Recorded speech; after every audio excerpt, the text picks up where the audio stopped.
And it's, you know how it is. You're not supposed to laugh in church, and not in courts of law either.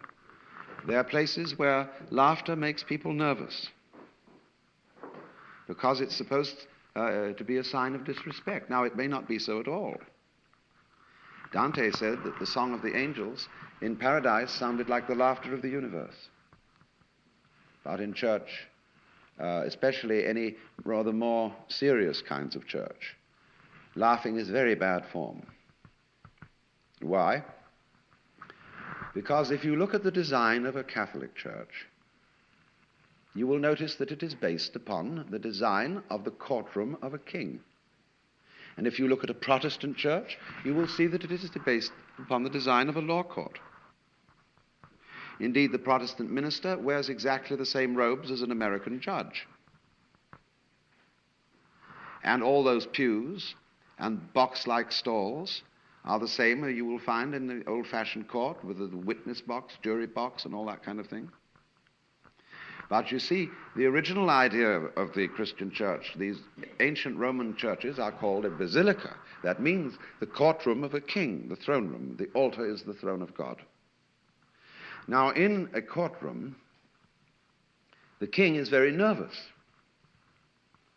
because anybody who takes it upon himself to govern other people and rule them had better watch out. And therefore, he always has his back to the wall. And he is flanked by attending guards and high ministers of state. And just so that nobody will get up and make trouble, he has them either on their knees or flat on their faces when they come into his presence. And of course, no one must laugh, because they'd be laughing at Mr. Big. And so this was the pattern, this was the model upon which the Judeo-Christian idea of God was based. It is a political model, and the title of God is taken from the supreme emperors of Persia, the Dayan Khan, the King of Kings, the Lord of Lords. And so in the English church, at morning prayer, the clergyman gets up and says, Almighty and everlasting God, the only ruler of princes, King of kings, Lord of lords, who dost from thy throne behold all dwellers upon earth, most graciously deign to behold our gracious sovereign lady, Queen Elizabeth, and all the royal family.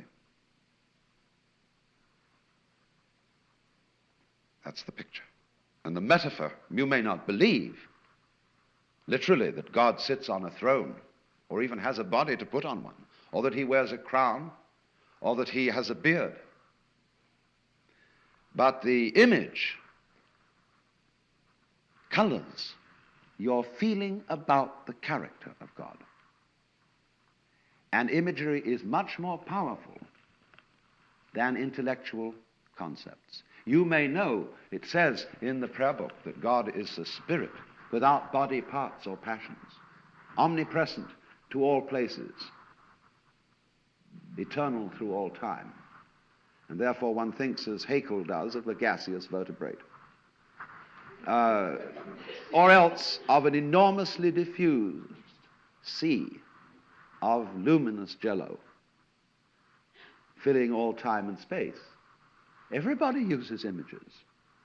But behind those images are the old images that influenced us in childhood. And if you still attend a church and you use that imagery, you still think emotionally, you feel towards God as one would if you took it literally. So this political model of God has dominated the West.